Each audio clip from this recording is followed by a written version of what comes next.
some runners on there and take advantage of it. And you know, it's something that you know, I know he's going to want to make some adjustments and move on. And you know, he's been a big game guy for us a long time, and I know he will continue to be. The guy was able to get up there, and who was that? I can't remember who it was, but he had 2 outs, right? He had 2 outs, and then I think he walked one, and somebody got a single. He gave up a hit and a walk. Yeah, and then 3-run home run. Yeah. There. So yeah, I mean, I don't know what to think about Castillo. I mean, we talked about this, that his age, maybe this is it for him. I don't know. I mean, I don't know what you do if you're Dan Wilson the next time he pops up in his spot, because it's not been good, and I don't know. I mean, I think it would be fair to like at least have the conversation. Is this it for Luis Castillo? I don't know. I don't know if this is just a really rough stretch or if we're just seeing attrition, seeing age, seeing the body breakdown, seeing he said his velo was up. It didn't, not on the screen. It wasn't. Yeah. He was sitting 93, 94. He touched 95 a couple times, but for a guy that was 96, 97, at times 98, he's not up there anymore. You're locked into him through 2027. So you still have a couple of seasons where he's making over $24 million a year. So I don't know what, is. Maybe it's just a bad stretch and he gets it corrected. Maybe it's a mechanical thing. Could be anything with pitchers. We've talked about that a million times, but when you start looking at age and the trend, it's the wrong way, to say the very least. And it's a liability. And Dan Wilson talking about, in his mind, what adjustments Castillo can make. We'll take a look at it here, and he'll take a side session and keep working on it. But again, good to see the velo was back tonight and made some good breaking pitches too.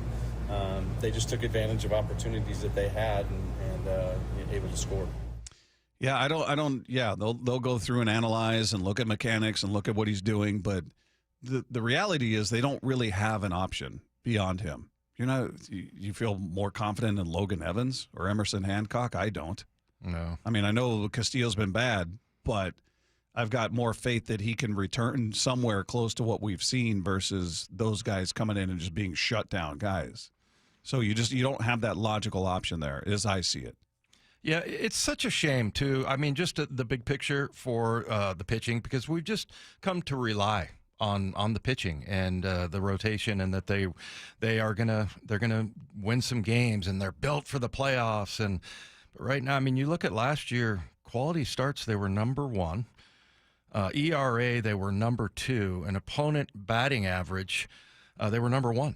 I mean, and now you're talking about like mid to, some of those stats are in the 20s as far as bottom third of the league. So such a shame. I mean, and it's the same guys, right?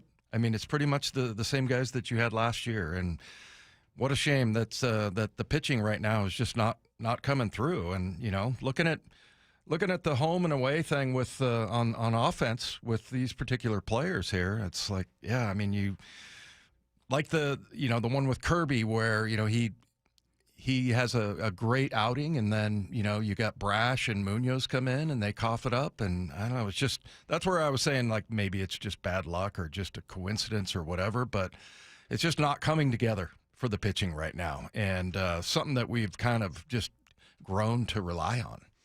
Yeah, I don't know what the answer is as it pertains to Castillo. The staff has been completely uneven. You've had 3 of the 5 that have been hurt, and you had 2 solid starters for the majority of the season, and Castillo was one of them, along with Brian Wu, obviously. Now you got everybody's back. At least most recent outings by those other 3, you're like, all right, at least it's a step in the right direction. 3 quality starts, and then Castillo lays another egg, and you're going, what is happening with this guy? And now it puts even more pressure on Wu to go out there and be dominant. You got to get a win tonight, man. There's just not enough road in front of you. There's not enough games. So every one of these, as we keep hammering, mean the world. You got to keep pace with the teams around you, because the gap is being closed between you and the teams chasing you in the wild card right now. You're 3 games behind the Astros in the West. You're 3.5 games behind the Yankees and the Red Sox. They're tied, so they're sitting 1 and 2 in the wild card. Mariners are 3. You just have a game and a half on the Rangers now. Rangers have moved up to them. They've been red hot. Thanks to Dylan Moore, by the way. I was watching some of that game yesterday. Geez. He gets brought in as a pinch hitter, works a great at-bat, comes up with a hit, and gets the whole ball started, and they come back and win. I told you about that guy. Of course, it's Dylan Moore. Yeah, of course that happens. But, yeah, the Rangers are rolling. They're rolling. You're 2.5 games up on Kansas City. You're 4 games up on Cleveland, and you're 4.5 on the Rays, who can close that to 2.5. If they get these next 2. That really sucks, man, because the Mariners took 10 of 13 from them, and they have the pieces offensively, and they just haven't been doing it pretty much all year. And now it's starting to come together for them because you look at their pitching, and quality starts, opponent batting average, ERA, they're top 5. Yeah. So I mean, even though the Mariners pretty much just owned them.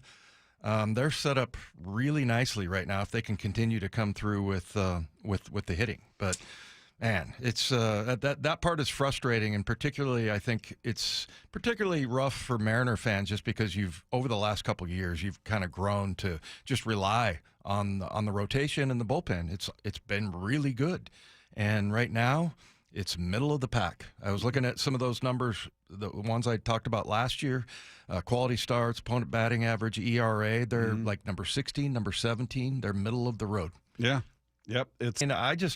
I love playing on the road. And I know it's a totally different sport, but I mean, I think when you get like a little bit of a chip on your shoulder and it's like, okay, we're down, we're not playing well right now, and we're on the road, that it kind of fires guys up, you back them into a corner and they come out fighting. And that's not really been the case here. What are we, we're 32 and 38 on the road, 41 and 27 at home, but 32 and 38 on the road. Yeah, it's been brutal.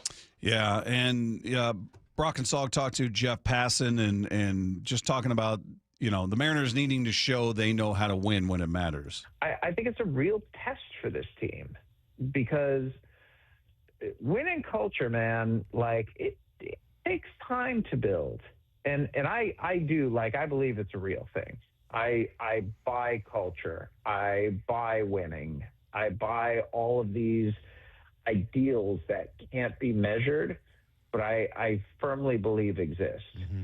And I think it's going to be a real litmus test for the Mariners to see, does this team have that winning culture inside right now? And can they brush off what's happened after the last 18 games and right the ship? That falls on Dan. That's your manager. You got to establish that culture. That's him, and it's his coaches, everybody else that's on that staff, whether we're talking about Edgar or Seitzer or whoever you want to talk about. You set the tone as the leader there. And we saw this last year when they collapsed and everybody said Scott Service was the problem. He doesn't know what he's doing. He's a bad manager. Dan has arguably the best roster this team has had, certainly in the Jerry Dipoto era. Yeah, no question. It's trending. So is it Dan or is it somewhere? I was told by a lot of smart people on social media that Scott was the problem. A lot of baseball minds out there telling me you don't know what you're talking about. It's Scott. He's a terrible manager. Are you being facetious? I am being very facetious, yeah. Sarcasm. Because, again, Dan's got a lot more to work with than Service had, and this is going the wrong way. So are you looking at that and saying, well, no, it's not his fault. It's who? Who's the problem? Well, I mean, I would like to say it's in the clubhouse. It's the guys. But, I mean, we know Cal. I mean, we know Cal better than we've ever known him after all the interviews that he's done and the Cal Raleigh show. And, I mean, that guy wants to win. That's the first thing that he says. He doesn't care about home runs and batting average and MVPs.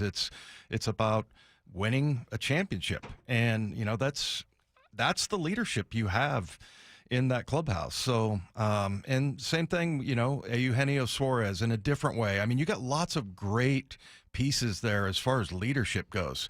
And Suarez, like Dan Wilson said, his superpower is that he's the same guy every day that you come into work. And then you got guys like Naylor that are just dead serious about. So, I mean, I would like to say that, hey, it's up to the players, because the older I get, the more I'm like, it's the players. Mm-hmm. The coaches can't go out there and make plays.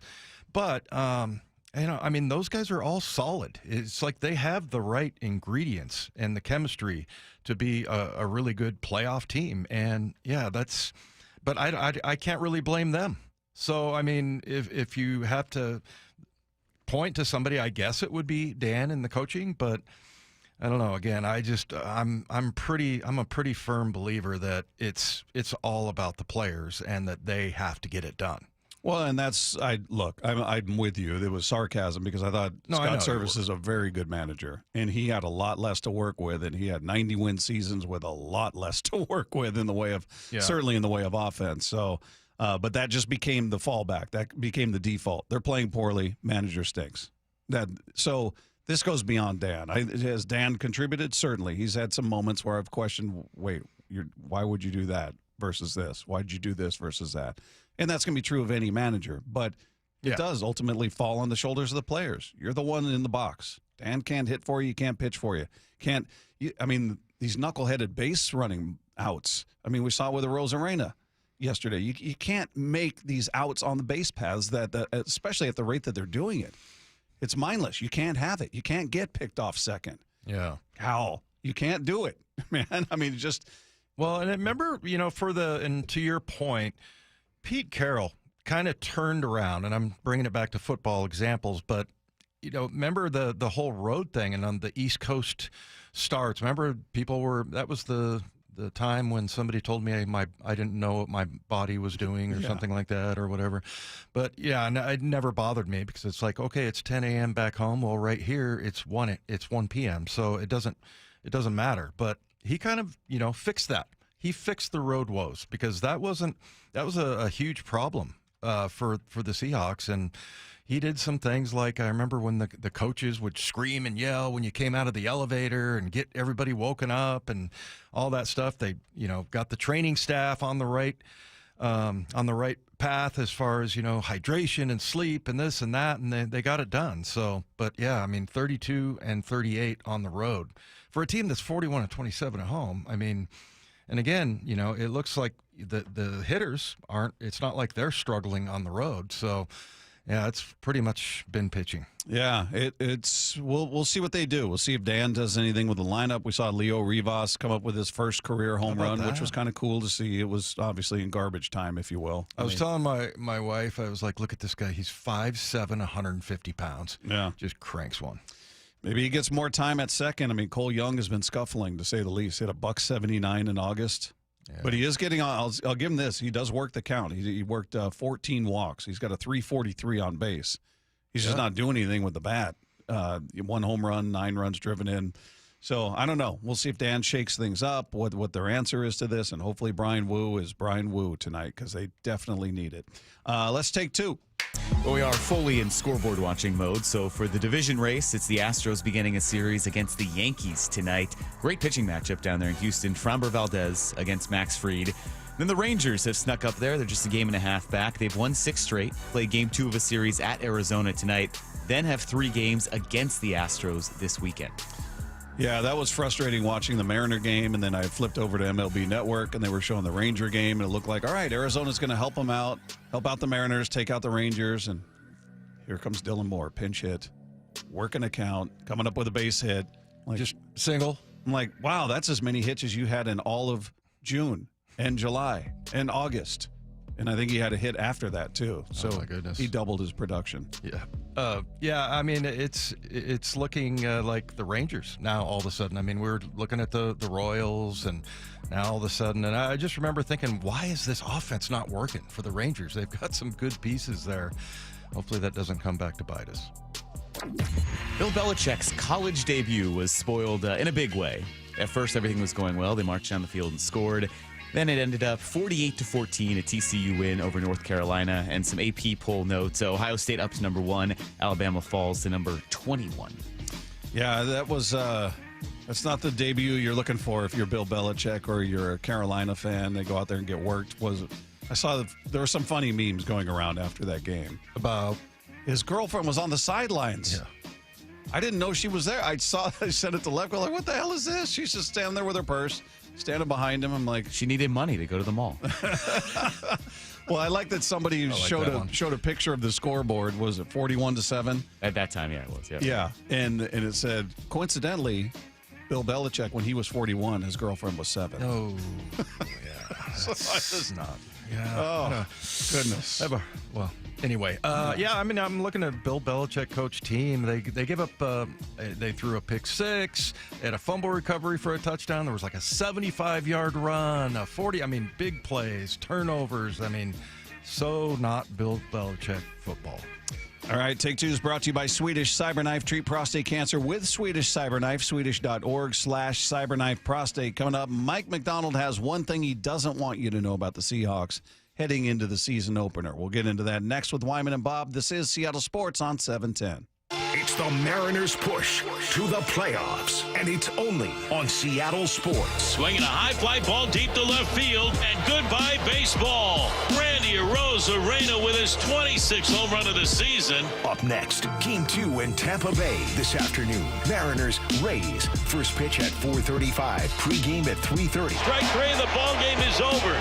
On Seattle Sports on 710 and the Seattle Sports app. The home of the Mariners.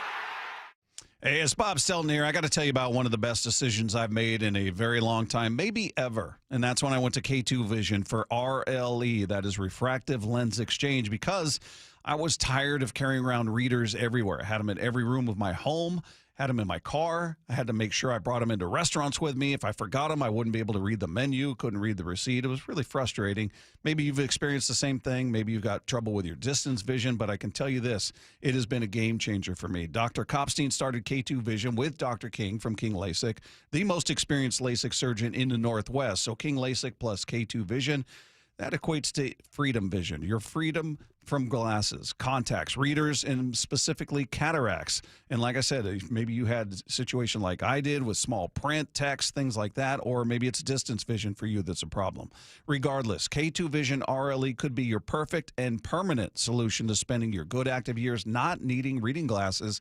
And the best part of it is you'll never develop a cataract. Whether it's LASIK, EVO, ICL, or RLE, trust the most experienced team of doctors with all of the data, all of the information and experience to recommend the very best procedure for you. Schedule your free Zoom consultation today at K2VisionRLE.com. K2 Vision RLE, no readers, glasses, contacts, or cataracts. That's K2VisionRLE.com. Are you worried about economic conditions, tariffs, and inflation? Are you tired of trying to time the stock market? Maybe it's time to take a little risk off the table given current market volatility.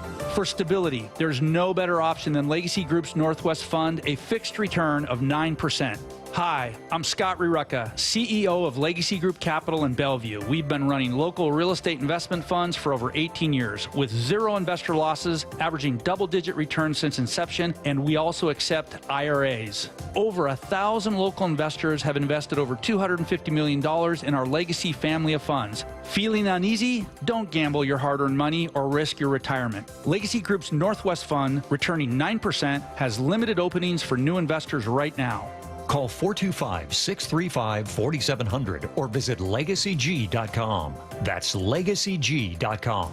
This is not investment advice. Legacy investments available to accredited investors only. Details at LegacyG.com. Hey, Brock Heward here. For my friends at PCF Construction, it was a couple years ago. We were seeking a complete outdoor living space. Molly wanted a new deck. She wanted to really make our outdoor space pop. And boy, am I glad we called PCF. Why? Because whether it's a very specific project or outdoor living, like an underdeck ceiling, deck, patio cover, railings, PCF has you completely covered. You know, Molly's an interior designer. She knows construction.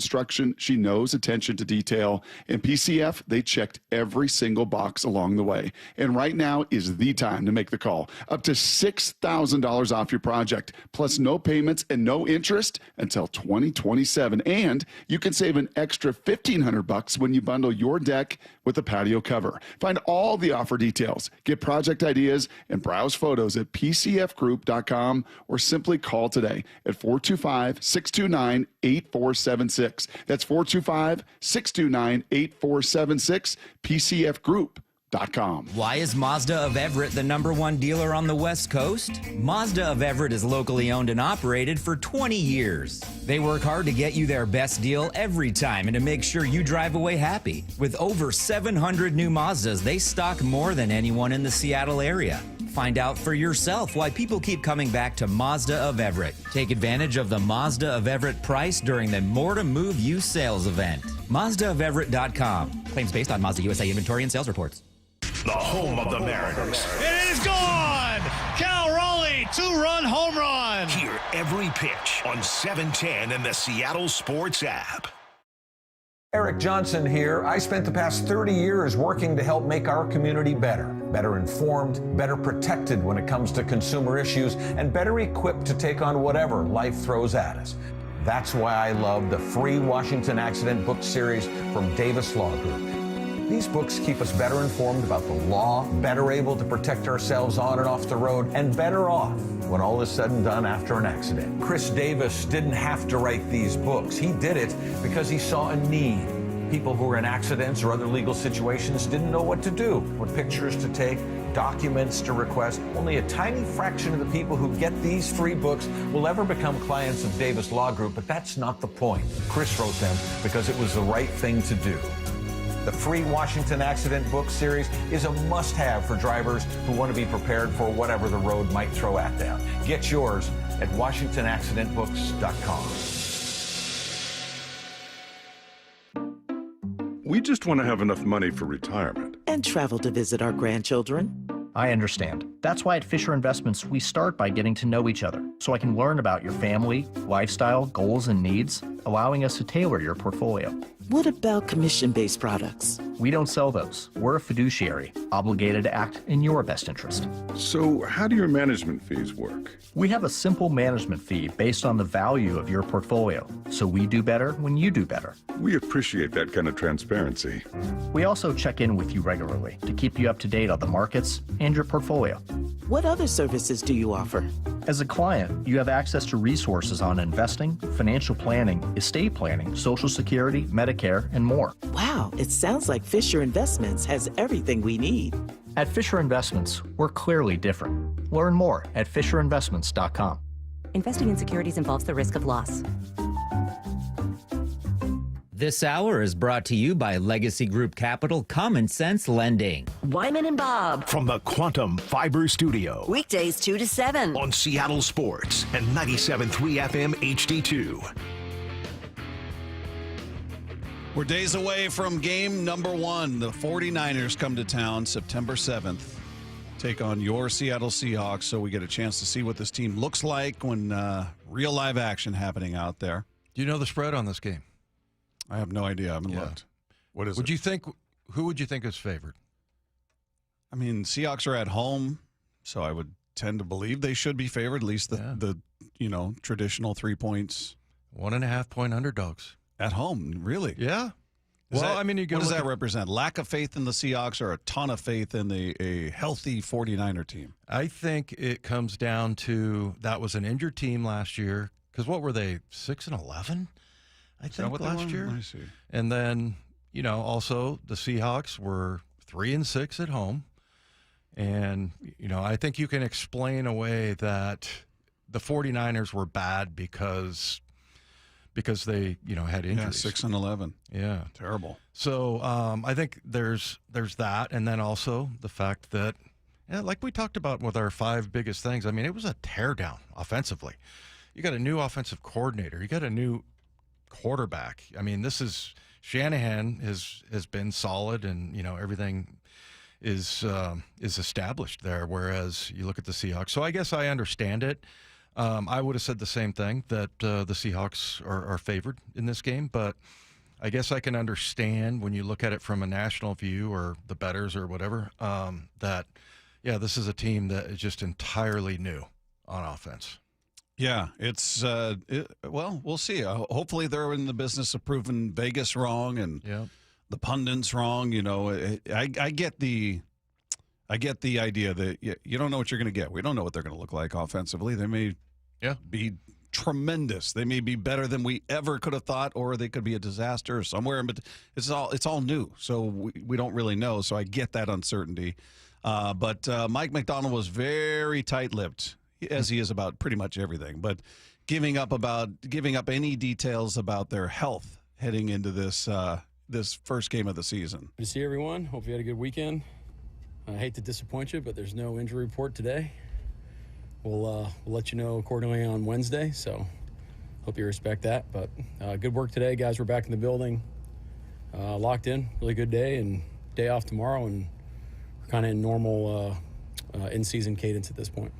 Boy, he wants no part of giving any. Do you think when he's 50 years from now, 40 years from now, when he's in the league, he's going to be Belichick Jr.? He's going to go up there and just go, we're looking ahead to San Francisco. I like to think not, because I thought I loved Bill Belichick, but I just thought that was childish of him. You know what the deal is. Yeah. And I think Mike is grasping that, and he's got his own style. But, I mean, I think he sounds great now. I mean, last year he was trying to get through it, and now you're starting to see kind of what you're going to get. I think he has a great sense of humor, and there is a little bit of humor in that part of it, but yeah, as far as answering the questions and everything, I think he's starting to find his own style. Yeah, it's going to be. I'm fascinated. I'm excited to see what this offense looks like with Kubiak, and obviously a new quarterback, new receivers, a couple new old linemen. So it's all new. It's all new. But Macdonald was asked about the guard depth with Christian Haynes starting the season on the IR. Well, I mean, yeah, we're with one less guard. So that's the way we feel. But we got some young guys ready to go step in if somebody couldn't find their helmet, and then we'll go from there. But, possibly like Olu's probably the next guy in the game. Jalen would go to guard is the plan right now. I thought that was interesting. If somebody couldn't find their helmet. Yeah, I like that too. Can't find their helmet. Like I said, he's getting into his own sort of style of how he does the pressers. But is that a shot at Thurman Thomas? Oh, that's right. Thurman Thomas, he couldn't find his helmet at the Super Bowl. Yeah. Yeah, where did it end up being? Do we know? I don't remember. I just remember that was the story. He couldn't find his helmet. Where's my helmet? So he was not out on the field. You'd think that would happen more often, but yeah, I'm trying to think. I pretty much always had mine in my hand. Well, now they sit on the bench and put it on that little post that's behind them, and yeah. But yeah, I thought that was interesting information there, that's the way that they would go. And I think it shows the versatility of Jalen Sundell, that they're going to move him over to guard. And that's why they activated him a couple of times last year, because he's got that versatility. So not a big guy. I think he could possibly be compared to Joey Hunt, but hopefully he won't get run over like Joey Hunt did a couple of times. Yeah. But yeah, that as far as the depth goes, like he said, one less spot there, one less guard, but that would be the plan, that Olu would go to center and Jalen Sundell to guard. Kind of interesting. Yeah, it's hopefully they're not going to be challenged with the depth, that they're not going to have to go and look for, all right, let's make this move, bring this guy here, this guy shifts to this spot. Hopefully, at least certainly early in the season, they can develop some chemistry, and the line look good, but it's preseason, so we keep it in context. But yeah, there's a reason to be, in my opinion, optimistic about what we saw, and more importantly, the commitment to running the ball. And because to me, I'm looking at it going, all right, if Sam Darnold isn't quite comfortable, they don't have their rhythm yet, that takes a lot of the pressure off him to win the game by passing them to victory. He's going to have to make plays, but it doesn't all have to sit on his shoulders the way it sort of did with Geno, because they couldn't run the ball. There was no threat of a run game from this team, and it all relied on the passing game. Yep. Yeah, they had to ditch the run game. And think about it last year. You had at center, you had a guy named Connor Williams that was starting, and he was sick of football and didn't want to be here anymore. How many games did he play?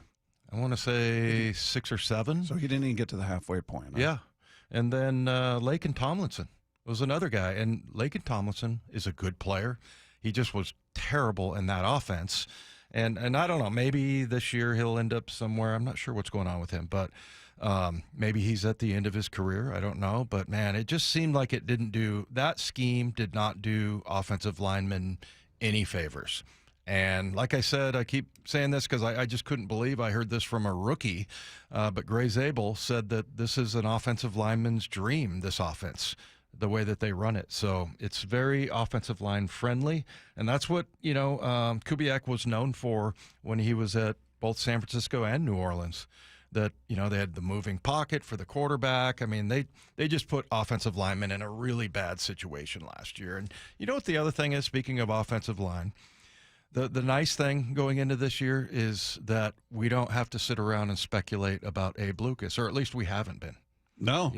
It's that whole injury thing has kind of gone away, and for a while there we thought it was chronic and it have to be managed, and in fact it does. If you have a knee problem, whatever. I mean, I had a dislocated knee in college. I was getting treatment on my knee, my whole career. So, I mean, you're going to get that done no matter what, but I just, the feeling of, it's something chronic and it's like something that's looming in the distance and we don't know when it's going to, just take him out of the game, it's kind of gone away.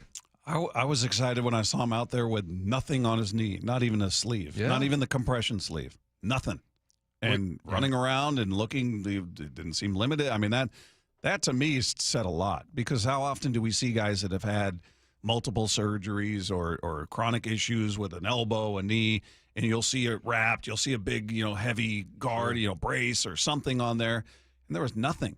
Oh. And it doesn't guarantee health by any stretch, but that was, I don't know, it just gave me confidence that, okay, I guess it did get fixed, and maybe Pete did sort of misspeak a little bit the way he talked about it, kind of calling it a thing they have to manage, which leads you to believe, okay, it's chronic. It doesn't go away. We're going to have to manage it. We're going to have to just deal with it in perpetuity here. Well, and Abe Lucas is not the first guy that's going to go run into the mic and tell everybody about it. Like, he's a pretty quiet, private guy. So, yeah, I mean, it's kind of interesting. And I think, you mentioned that he didn't have anything on that knee, that he's doing that on purpose. That, I mean, he probably could put a sleeve on there or whatever, but I think he wants everybody to know that it's not a problem. And so, yeah, I mean, that is a big relief going into the season. Hopefully he can maintain that, because he's obviously massively important to this line. Yep. All right, coming up, there was a new look, but the same concern for one aspect of the Mariners yesterday. We'll get into that next with Wyman and Bob. It's Seattle Sports on 710.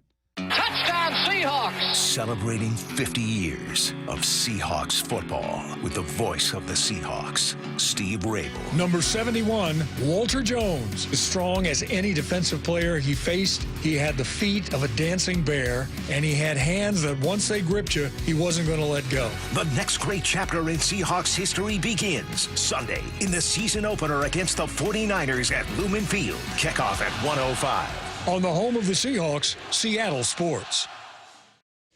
Motorcycle riders, have you been out there enjoying this weather? I have. I love getting out there. Rode in today, and I'm going to ride in every day I can before the weather turns. But, being out there on the bike, as many of you know, and some of you have texted in about accidents you've been in, you assume more risk out there. And maybe you have been injured in a motorcycle crash. Now, if that's you, hopefully you're okay, and maybe you're talking to law firms. Don't settle for a firm that tells you they're motorcycle lawyers. You got to trust the ones who actually live it, and that is Law Tigers. They've been a part of this riding community for nearly a quarter century nationwide, and when you get into an accident and you need them right there, they're available 24/7, 365 days a year, because riders deserve real support when they need it most. Law Tigers is the resource riders can turn to when they're in need. Now, you see them everywhere. They're present. They're out there at every event. They're out there supporting all the clubs, all the shops. You see the vans and the tents and everything. The Law Tigers are always by your side. And even better, your case evaluation is completely free. There are no fees until your case settles. So they don't get paid until you get paid. And they're going to help you get your bike and your gear repaired or replaced, because they know that stuff is obviously crucial to you. You never ride alone with Law Tigers. Washington's motorcycle lawyers, Jimmy Cook, 539 Broadway, Unit 104, Tacoma, Washington, 98402.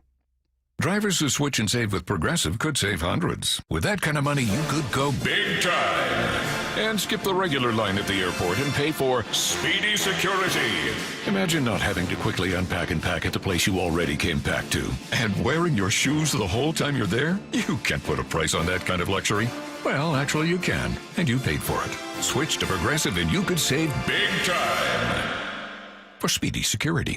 Progressive Casualty Insurance Company and affiliates, not available in all states. Potential savings will vary. Finding great candidates to hire can be like, well, trying to find a needle in a haystack, but not with ZipRecruiter. Its powerful technology actively finds and invites qualified candidates to apply to your job. So while other companies might deliver a lot of hay, ZipRecruiter finds you the needle in the haystack. See why 4 out of 5 employers who post a job on ZipRecruiter get a quality candidate within the first day. Try ZipRecruiter for free at ZipRecruiter.com/free. That's ZipRecruiter.com/free. By texting 64,000, you agree to receive recurring automated marketing messages from Real Success. Message and data rates may apply. No purchase required. Terms apply. Available at OurRealSuccess.com. Do you want to learn how to make money flipping houses and acquiring rental properties right here in Seattle without using your own money? You'll learn to flip houses and secure rental properties in your spare time to get on track towards real wealth building. We're offering a handful of motivated individuals the opportunity to attend our workshop right here in Seattle for free. That's right, we'll give you 2 free tickets when you text FREE to 64,000. Seattle is the perfect market to flip houses and build rental income. Don't miss this opportunity. Come to a complimentary live 2-hour workshop this week right here in Seattle and learn how to start making money flipping homes and building long-term wealth with rental properties. To get 2 free tickets, text FREE to 64,000. Text in the next 10 minutes, and registrants will also receive a free copy of our Funding for Deals guide. Text FREE to 64,000 for 2 complimentary tickets. Text FREE to 64,000. Luxury has arrived at Snoqualmie Casino and Hotel. The hotel is open, and you can book now at snocasino.com. The destination spa, the expanded non-smoking gaming floor, the big 2,000-seat entertainment space and convention center, and yeah, the new restaurants, food venues as well. Effortless style and the utmost in relaxation. Go to snocasino.com to book. Seattle's closest is now Snoqualmie Casino and Hotel. The home of the Mariners, Seattle Sports. Cal swinging a drive, deep to right field. Every pitch of every Mariners game is on the Seattle Sports app. Goodbye baseball. Home runs in 3 consecutive games. Cal Raleigh, the big dumper. The Mariners' postseason push is on, and there's a whole new way to be part of the action. Introducing the Homestretch Flex Plan, a $500 membership that gives you the freedom to choose your games and seats for the rest of the season, all while saving 5% on tickets and no fees. Strike 3 call. Triple digits to end it and complete the sweep. You can use your credit however you want. Go big with club seats for a couple high-stakes showdowns, or stretch it out into the final series against the Dodgers. And the best part? Homestretch Flex members get priority access to our postseason pre-sale. That means you're first in line when October comes calling. The team is locked in. J.P. Crawford! Game winner, walk-off fashion in the 9th inning. And now it's time to bring the energy down the stretch. Come on board today at mariners.com/homestretch. Mariners baseball. Tridents up. From whiplash to herniated discs, there are a few car accident injuries we've all heard of. J.P. Pendergast with Pendergast Law explains that even the most common injuries differ from one another. Pre-existing conditions, health history, beginning of treatment. There are hundreds of factors that make every person and every injury unique. While these variables aid medical treatment, the strongest case recoveries must also take them into account. Could you explain a little bit more? Our team at Pendergast Law is obsessed with turning over every stone to differentiate each case. This requires thorough investigation, diligent listening, and relentless research. We never pursue cases with a one-size-fits-all approach. We built our success by treating every injury and every case with the individualized attention our clients need and deserve. Pendergast Law's individualized approach to even the most common injuries makes the difference in case outcomes. It's another reason why I can't recommend them enough. If you or a loved one has been injured in a car accident, call Pendergast Law. We can help. Wyman and Bob. From the Quantum Fiber Studio. Weekdays 2 to 7. On Seattle Sports and 97.3 FM HD2.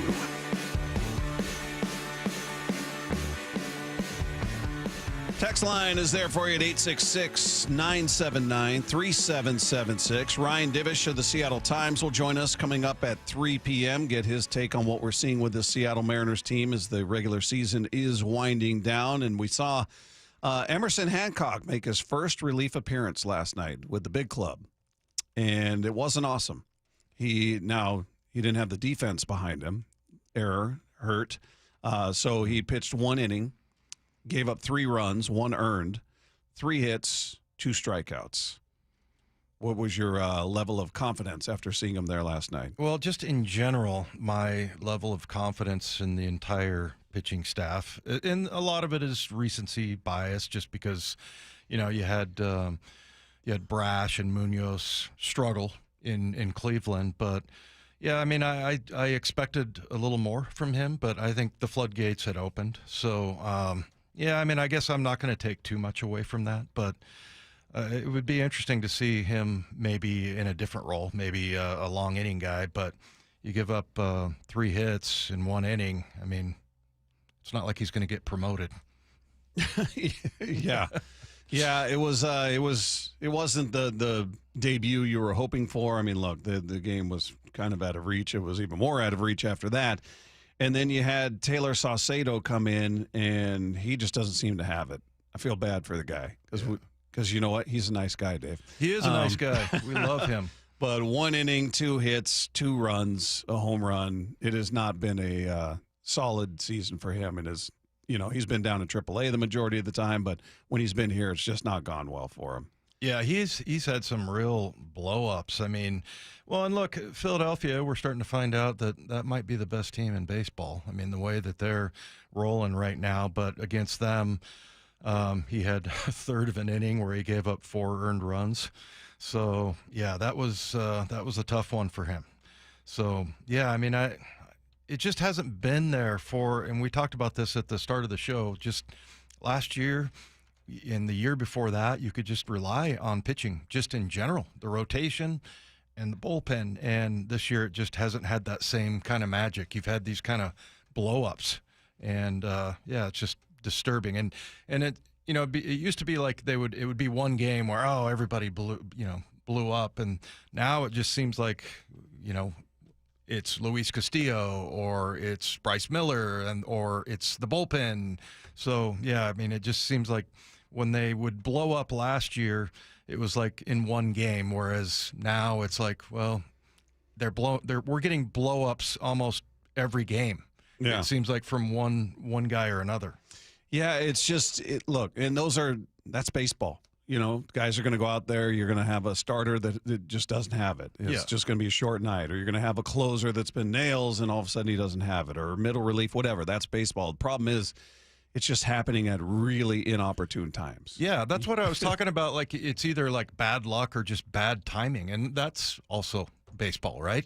I mean, that's just how it goes. And it just seemed like those kinds of things always kind of went their way. But, yeah. And it used to be that you couldn't rely on the offense, but again, we were talking about as far as the top 3 hitters for the Mariners, they're all hitting better on the road, including Julio, 300 on the road. He had a great August. He hit over 300 for the month. So his numbers just across the board were better. He's been on fire for the most part. I mean, look, you're going to have your 0 for nights, but he's been probably their best hitter since the All-Star break. Yeah. Well, and Cal, too. I mean, and look, he's more known for his home runs, his OPS and everything, but, he's hit the same number of home runs home and away, but you look at his average, 218 at home and 265 on the road. So the problem is his August, he hit below 200 in August. It was a lot of strikeouts. Lots of strikeouts. Was he 1 for 18 at one point? Yeah. He was 1 for 19. He was 0 for 19 and 1 for 18 recently. So he had a couple hits the other night, which was good to see, and maybe he can get going. And look, we brought up the comment that fatigue could be setting in. That may be true, but that's not an excuse. That's true for every team out there, and there are other West Coast teams. It's all relative. Yeah. Yep. So. Maybe that might be something you look at Dan and say, all right, you should have given guys more time off at different points in the season, but almost can't blame. I mean, Cal was carrying this offense for so long with everybody else struggling. You couldn't sit him. You could have DH'd him more than you did, but you certainly couldn't take that bat out of the lineup because you just didn't really have any alternatives. You weren't going to go, well, Garver will pick up what he leaves off. That wasn't going to happen. Wasn't happening with Donnie Barrels. Wasn't happening with Dylan Moore. Wasn't happening with Julio. Got off to a really slow start. So there was not much. I understood the necessity of certain guys having to stay in the lineup as much as possible. Well, and the kind of disturbing thing, and we talked about this earlier, is that, is it on Dan? I always put it more on the players, but again, solid guys. I mean, Julio, he handles those stretches where he's not hitting really well. I mean, he doesn't seem to get, too frustrated or anything. And, but yeah, I mean, you got Cal, you got Randy, you got JP. I mean, you got so many great leaders. So, but you like to think that Dan has his finger on the pulse, and it kind of, I don't know, maybe it's bad luck for him too. It's like he could probably give you 10 reasons why he put certain pitchers out at a certain time, and they were all good reasons, and it just went the other way. Just bad luck. Yeah, it's a bit of everything. There's some bad luck. There's some, you see some pitchers going out there giving up hits that are little flares out there, little water balloons, or the infield is shifted as far as they could to one side, and the ball dribbles down the third base line. And I mean, it's all part of the game. It just feels like it's all happening at the wrong time. Yeah. That's all I can keep thinking is, I get it. I understand it. I've been watching baseball a long time. It's what happens, but man, it just seems to be happening now more often. I know. And it's just these. Well, and you feel it more now because you got 24 games left. 24 games. It goes so quick. Yep. It is going quick. And watching the teams that are surrounding them in the race, just get a little closer, I mean, the Rangers out of nowhere. They would look like they were left for dead. Now they're a game and a half behind you. Yeah, that's the team I worry about the most, just because they're equipped to have a good offense.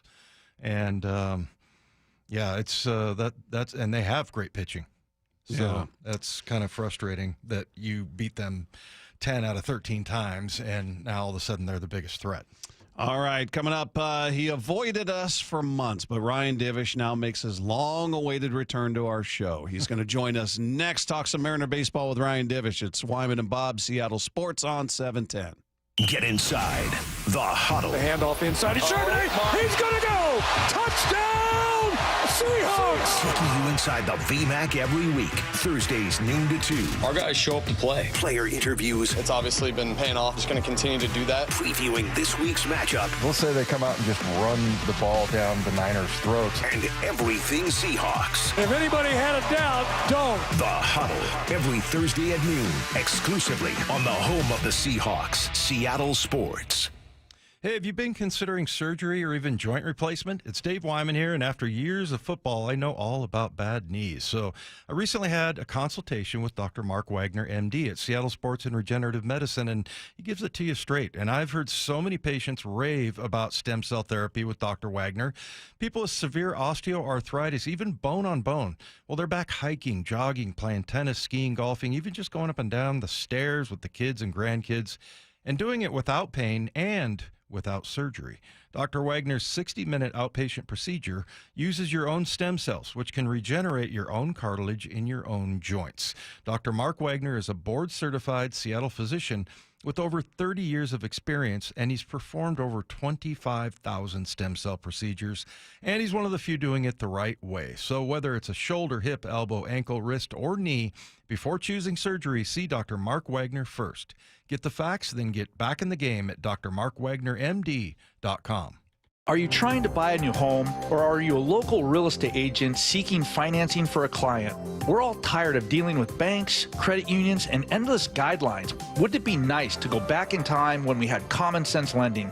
Hi, I'm Scott Rireka, CEO of Legacy Group Capital based in Bellevue. We are one of the largest local private portfolio lenders in Washington. We've helped thousands of home buyers and real estate investors reach their financial goals by leveraging the Legacy Common Sense borrowing platform. What that means is we lend our own money, we make our own decisions. If your deal makes sense, we'll get it done. Whether you're purchasing a new piece of real estate or refinancing an existing loan, bridge loans, construction, or regular home loan, it doesn't have to be as difficult as banks and lenders make it. If you're trying to grow wealth through real estate acquisition, come talk to the experts in private lending.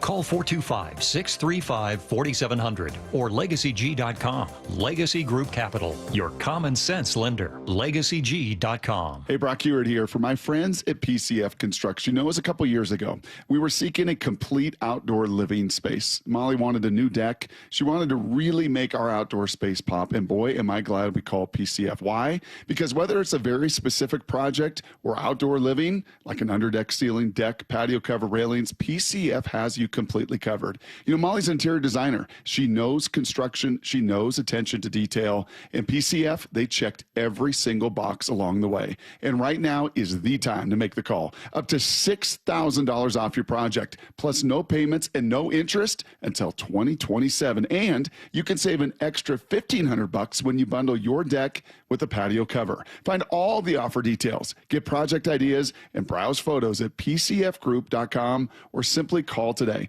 at 425-629-8476. That's 425-629-8476, PCFgroup.com. Hey, it's Bob Stelton here, and I can see clearly now. It's amazing. Let me tell you about one of the best decisions I've ever made in my life. That's when I went to K2 Vision for refractive lens exchange, or RLE. Dr. Kopstein started K2 Vision with Dr. King from King LASIK, the most experienced LASIK surgeon in the Northwest. King LASIK plus K2 Vision equals freedom vision for every stage of life. No glasses, contacts, readers, or cataracts. So if you're somebody that struggles with distance vision and now you always need a pair of reading glasses, K2 Vision RLE could be your perfect permanent solution to spending your good active years not needing reading glasses. And here's the capper. You're never going to develop a cataract. I'm somebody that needed readers in every room of the house. I needed to see the scoreboard out at ball games. I just couldn't see clearly. That has all changed thanks to RLE. Whether it's LASIK, EVO ICL, or RLE, trust the most experienced team of doctors to point you in the right direction. Schedule your free Zoom consultation today at K2VisionRLE.com. That's K2VisionRLE.com. Are you frustrated with those trendy weight loss shots and not getting the long-term results you really want? This is Dr. Ryan Coogan with Eastside Weight Loss, and whether you've hit a plateau, can't handle the side effects, or watch the pounds creep back after stopping, there's a better way. Our program has helped over 4,000 people lose up to 10 to 20% of their body weight in just 8 weeks without expensive injections or uncomfortable side effects. Our doctor-developed program costs up to half as much and works up to twice as fast. Ready for real lasting results? Visit eastsideweightlossclinic.com now to schedule your free consultation. Did he just say Eastside Weight Loss Clinic is half the cost and works twice as fast as weight loss injections? Well, if that's not reason enough, you don't risk the scary side effects or gaining the weight back as soon as you stop. Eastside Weight Loss Clinic is natural, and it works. Many clients lose 20 to 30 pounds in a month or two, and you can do our program remotely from anywhere you live. Schedule your free consultation at eastsideweightlossclinic.com. That's eastsideweightlossclinic.com. Dr. Ryan Coogan, D.C. Results may vary. Let's go! This is Seattle Sports. Streaming through the Seattle Sports app. KIRO AM Seattle. KIRO FM HD2 Tacoma. Home of the Seahawks, Mariners, and everything Seattle sports. Seattle Sports Snapshot.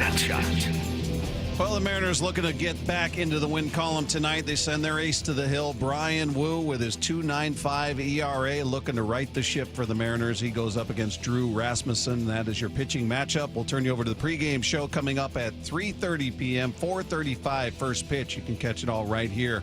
Seattle Sports on 710. Meanwhile, some games to keep an eye on. The Astros begin their series playing host to the New York Yankees. That one coming up a little later in the afternoon. Rangers continue their series in Arizona with the Diamondbacks. They were able to squeak out a win last night. The Red Sox playing host to the Guardians. That one coming up, as well as the Dodgers and Pirates in Pittsburgh.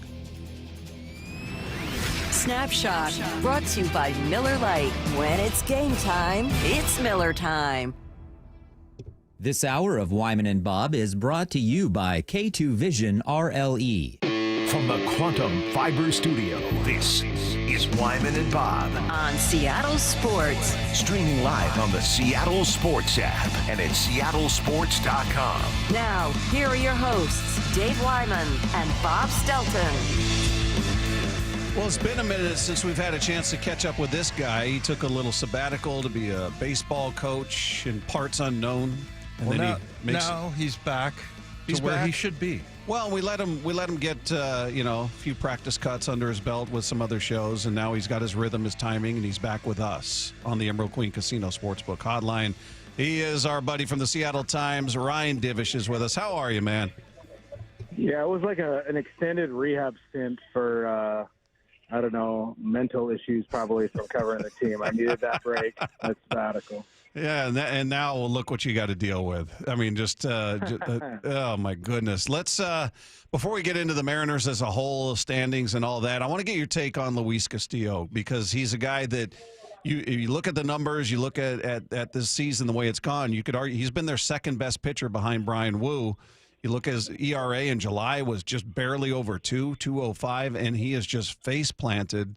His last 6 starts, he's got a 7.3 ERA. It has gone the wrong direction. Is this, I mean, it could be a million things. We're going, all right, is it fatigue? Is he hurt? Is it age? Is it what are you seeing out of Castillo in this downturn for him? I think it's probably a little fatigue, a little age. I mean, I think, and we're seeing kind of maybe the consequences of, what he did in July and, kind of how he did it. I mean, he had some success too, and I think there was a handful of starts where he was only going on 4 days rest instead of the extra day, which is what they try to get all their guys when they can. And like, granted, he has pitched on that extra, on the normal rest a lot in his career, but as you're older and everything else, I think we're just seeing some of the effects. He swears he's not hurt. He says his arm is fine. The Mariners, I don't think they would send him out there if he was hurt, but like, it just hasn't looked right. And like, you can't, short of them just gassing over on the mound, like how do you measure fatigue, or how do you define fatigue? Well, I think, velocity is down some. It was back up a little bit last night, but command, spin rates, the ball just doesn't have as much life as it does maybe in July. And then, it's so like, if you don't feel great, if you're tired and you're trying to, and you notice your velo's down, then what happens is you're trying to get it back and trying to throw it the way you used to. Well, and then maybe you don't command it properly. He's been behind a lot, not a lot of first pitch strikes. I think it was only like 10 of 17 last night. And that ratio got better after he was down 5 runs. Early on, it wasn't very good. So I just think it's a combination of a lot of things. But, people are going to say, well, what are they going to do with him? Well, what can you do? I guess they could skip him and do a bullpen start or something like that and try and get him some extra rest. But at this point, like, can't send him down because he doesn't have options, and they can't, I guess they could put him on the IL for some sort of injury, but they don't have another starter right now. I mean, you'd have to call up either Casey Lawrence or Jonathan Diaz, because Emerson Hancock's been converted to a reliever and hasn't thrown, he's thrown 1 inning in the last 12 days or 13 days. And Logan Evans has been on the injured list, and we don't know if he's even throwing any yet or not. Hey, Ryan, one of the teams that it disturbs me right now is the Rangers, just because it looks like their offense is starting to get going. They've won 9 of the last 10. Their run differential is plus 94. And, now I was looking at like Kansas City, but you look at Texas and the way, they have great pitching, and, their offense just hasn't come around. What are you seeing from them, and do you think they're the biggest threat? I think, what did we take, 10 out of 13, I think, from them this year? But who bothers you the most when you look at this wild card race? Well, clearly it was the addition of Dylan Moore to that team. Yes, exactly. God. But, he's actually hitting for them. So it's crazy that they're winning these games and producing on offense with Corey Seager and Marcus Semien out of the lineup. But some of the guys that weren't producing before earlier in the year are starting to hit now. And I think, they played. Also, sometimes it's like the teams are playing, you're playing the Diamondbacks when they're kind of wounded. They don't have a bunch of their guys because they traded them all away. Some of the other teams that they mix in, that helps. A lot of times it's not just who you're playing, but when you're playing them and if they're playing well or not. But yeah, they should be concerned. The Mariners should be concerned. It's 1.5 games. At that point, at least the season series is done. If it's a tie, the Mariners win it. It's 1.5 games. That's not difficult to make up. It's, they can do that specifically, or especially with the way the Mariners are playing right now. It just seems like that the Mariners can't get wins when they need them. You know, like on a day where Houston loses or whatever, they can't win, and then they lose on the days that Houston wins. So it's just a kind of a bad combination. But, you know, you can standing watch all you want, all that stuff. They just got to play better. I mean, like, on the road, they play terribly. They play sloppy in the field. You know, they in the Cleveland series, you know, Munoz doesn't back up on a throw. It costs them a base, costs them a run, you know, eventually. They make some base running mistakes. Guys are getting picked off. You know, Julio throws home, misses a cutoff man. Like, they're playing really sloppy. JP had an error last night on a routine ground ball. Like, some of those things will happen. Like, JP's error is going to happen. But the other stuff is mental mistakes. That's sloppy baseball, and they're not good enough to play like that and expect to win. And I think, you know, that's been an issue when they're on the road. And it's just, you know, when you haven't won a road series since the All-Star break, that's a problem. And they better figure it out, because they still got a very important road schedule or a road trip coming up to end the season, or to their last road trip. It's sort of important because you're playing the Royals and Astros, two teams you're vying with. And that's kind of important. Why do you think that is? Is it something about being on the? I mean, most teams are better at home than they are on the road, so you expect that record to be a little different. But when you talk about the quality of play, getting beats one thing, but when you're making those mental errors on the road that you don't make at home, do you look at? Is it the manager? Is there not enough focus on being serious about what's going on? I mean, why, or is it happenstance? What do you think the reason is that there's so much? They don't play clean baseball on the road as compared to at home. I think on some of it, too, it's been a little bit of fatigue in the sense, like, you know, they're grinding and Dan is playing essentially the same two lineups, you know, with some small adjustments. But, like, you know, they lost last night. He's going out the same 9 last night, or same 9 today. You know, you're grinding through. And you do want to play your horses at this time of the year. But maybe that's we're feeling the consequences of trying to play the way they played in July and August, you know, and they're not guys, you know, you look at the way Cal is swinging the bat and JP is swinging the bat. These are guys that don't sit out. I mean, I don't remember the last full game that JP's had off, partially because of the way their roster's set up, you know, like, and they're not going to go to the manager and say, hey, I need a day off, because they understand the requirements of playing. But, like, at some point you have to look around and say, maybe, you know, get them half a game here or a game there, you know, like tomorrow. I mean, you would logically think that Cal would have the day off and then you could get him 2 days off. But, I mean, I don't think they're going to do that because they need to win.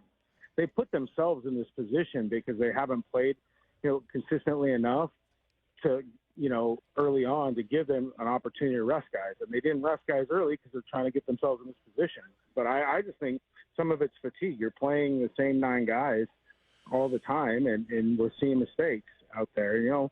Somebody like Cole Young, who is a rookie, you knew there was going to be some struggles and some adjustment. We're seeing that period right now, you know, and so I don't know. Like, I was kind of surprised. I thought maybe we would see JP get a day off today or tomorrow. Maybe he will, but you bring Leo Rivas up, you don't have the excuse that you don't have a true shortstop to back up. And even last night, like, you know, they're down 8-0 or something like that after Hancock pitches. There's no reason Cal should have been in the game. Pull him, take him out, rest him. You know, it's only 3 or 4 innings, but in miserable humidity and heat, you know, that helps a little bit. It has to.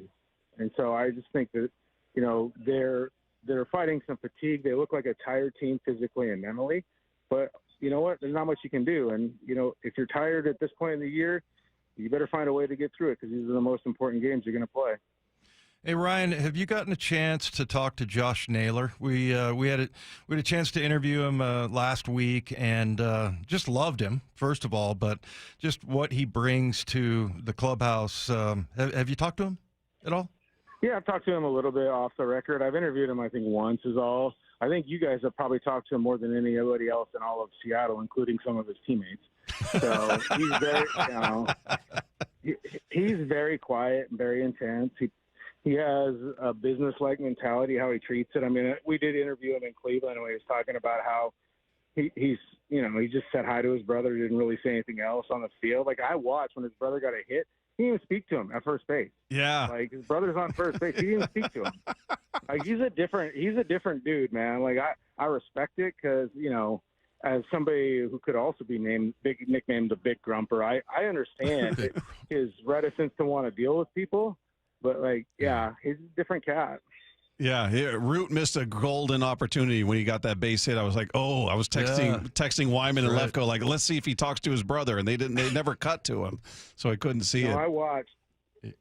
There wasn't much conversation. Well, it's funny because we asked him, I'm like, how long do you or how often do you talk to your brothers? And he said every day. But he, also, it's in the middle of a game, so I mean, it's like, okay, this is business right now, right? So love that. Yeah, no, I honestly, and it's funny, like I dealt with that this year coaching. Like my stepson, who I like to call governor because it's like you running for governor. I'm just like, you don't need to talk to everyone when you're on base. You're supposed to be getting ready to steal. Stop having conversations. Yeah. You know, like I literally yelled up, stop talking to the shortstop and pay attention.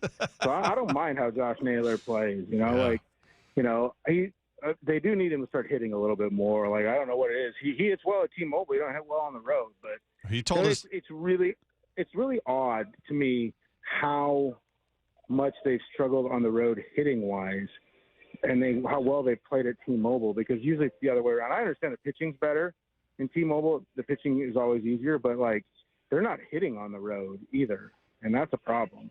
Well, he thinks T-Mobile's a hitter's park, because I asked him about that, and I said, well, you know, this is considered a pitcher's park, and I was just rolling with the question. He goes, really? And I thought he was messing with me, but he was serious. He goes, I think it's easy to hit here. This is a hitter's park. I'm like, well. Well, if you kind of look at his hitting profile, because he's not a huge power guy, and he's kind of gap to gap with a lot of doubles. Yeah. Like, it does work for him because the gaps are wide. But the T-Mobile does rob doubles. But, you know, he's been fine there. I don't know. Maybe he sees it better. Maybe the plate is crooked enough for him that it feels good. Well, it's funny. A lot of these games, of course, are in Arizona, but he's hitting 330 at home versus 236 on the road. Yeah, I mean, it's odd. And it's like it can't be explained. But, like, the one thing that you would think is so strange is they go and add Naylor, they add Gino. You know, you get Julio producing again. Plus you had Cal Randy. JP's been struggling. But, like, you would think that the offense would be resistant to slumps because it's so much deeper and so much better, and you're not running out Dylan Moore, who is in a massive slump, or, you know, some of those guys. But it hasn't been. And they've had, you know, you're just not seeing really anybody other than Randy and Julio truly produce of late. And that's a problem. Like, you get these guys because you're trying to be resistant to, like, team-wide issues, but it's been a team-wide issue in terms of offensive production. Hey, what is your take, Ryan, on the job that Dan Wilson's done? I think it's been fine. I mean, like, honestly, I wasn't here for all of it this year, but I mean, it's kind of been what I expected, and I was conversing with somebody about it today, but it does remind me a lot of Scott's first year, because Scott was super in a different way, didn't like share a lot. I think Scott was a little paranoid at first and was trying to control the messaging. I don't know if that's Dan's thing for not really explaining his processes and his decision making. I think, you know, we got to understand why Scott did what he did in terms of subs and everything else, and it was a little bit more numbers related. But with Dan, it seems to be a little bit more feel related. I'm sure he has the numbers, and, you know, maybe to a fault, he has a lot of trust in players to handle things in situations that maybe, you know, the numbers and other people say they shouldn't, you know, and I think that's a problem. But it's like, to me, the thing about a manager is we can all sit there and get super granular about the in-game decisions, and I think he's been a little lacking in that at times. But really, the manager's main job is to get the guys to play hard on a daily basis and prepare as much as possible on a daily basis. And I think they do that. You know, a lot of it is who they are as players. They're the right kind of players. Yeah, if a fan says, hey, look, I don't like how he runs the game, they have valid complaints. You know, like there's been several things where I was kind of curious about what he was going to do or how he did things. My biggest frustration is that he doesn't really explain why. You know, we ask him, you kind of press him, you come back the next day looking for an explanation, and he doesn't really give us one. It's just kind of like generalities. Like, whereas with Scott and I had some tense moments over time, you know, and one time he said, why do you ask questions you know the answers to? And I said, because it doesn't matter if I write it, it matters if you say it, you know? And I said, 90% of what you say, I expect coming out of your mouth. I you know, I've covered you long enough. I know what you're going to say, but you got to say it. And I also told Scott, I was like, hey, you do something goofy in a game that's semi-controversial, I'll ask about it post-game. I probably can't push back a ton because I don't have the numbers and I don't have the numbers to back up any contrarian opinion. And we're on deadline too. But I said, just know that I'll probably ask about it the next day, or you will be asked about it the next day. And he always knew that was coming. But I mean, with Dan, we just don't really have an idea of how he wants to run a game sometimes. It's mostly just, these guys are battling and these guys are fighting. And, at some point, though, that's not enough to understand what the success or in this case, the struggles are, and the reasons for it. Hey, Ryan, tell us what your role was as far as coaching, and then has it given you any, I'm not sure if you've done this before or not, but has it given you any kind of new perspective when it comes to, looking at some of the choices that Dan makes or Scott makes? Yeah, I was the head coach of the team, and that also meant I was the grounds crew as well. So I sat on the mower a lot. My assistant coach was he was the assistant coach. He was also the assistant coach of accountability and conditioning. And then I learned a term that the kids use called crash out, because I was coach crash out. It's a temper tantrum, Dave. That's what it means. Yeah. So, yeah. No, it was, I learned that things happen fast in a Legion game, and you're trying to have strategy and things go wrong and you have a plan and all of a sudden it's gone to hell. Yeah. And you have to react quick. So I can't even imagine in a big league game. The difference being is I didn't have a bench coach or, a coordinator and all these other guys. And so, I have an appreciation. I have an appreciation for how difficult the manager job is, just being around it. Because, my perception of what a manager was and wasn't was so different once I really started covering the game and seeing kind of the inner workings of it. And it's changed. We were just talking with Lou Piniella, who's here today, and, hanging out with Dan Wilson. He even admitted it's way different now than when he managed, and it's just different game, And so, I feel like Dan is about an average manager in terms of running the in-game stuff, because we're, as a whole, we're not seeing what guys do all the time, other teams do, and how they run it. But I think a lot of that just comes with experience of understanding what you believe in and what you want to do and what your process is to make a decision, and having just a minimal amount of time to do it. It's funny now too, I have so many fans emailing me or commenting that Dan doesn't show enough fire and doesn't get angry at the umpires enough. And I was like, that's what everybody complained about with Scott too. I'm like, to me, is if you got to get fired up at the umpire to get your guys to play harder, then you have the wrong guys. Yeah. Yep. It's not, to me, it's not a question of whether the Mariners are trying hard. They're trying hard. They might be trying too hard. They just aren't executing very well. And that's the difference. It's like the walk the other night, 4-pitch walk to Richie Palacios. Okay. You give up a crappy hit on an infield hit. Yeah, you're frustrated. We can't walk the next guy and then, miss on it, and then give up a bomb. That's what the difference is they're not executing at a level that says they're a playoff team, regardless of what the roster looks like on paper. There's an execution factor that just isn't there right now from them. And I don't, you can be a coach or a manager and scream at them. And I know they had a team meeting today about, I'm sure, that very thing, but that's their problems. They don't execute properly, whether it's regardless of the strategy you want to use. If you want to bunt and do all these things and play old school, that's fine, but they don't even execute it that well. So till they do, they're going to be an inconsistent team. Real quick before we let you go, up against the clock here, but do you right now call it? Do they make the playoffs? Yeah, I think they will, but I think it'll come down to the last 4 games of the season. It'll be just against the Dodgers. Be another one where yeah, and the Rockies. And if the Dodgers, it looks like the Dodgers are going to be playing for something. Sounds like there's going to be a lot of consumption of Crown Royal or Royale. Yeah, it's already started.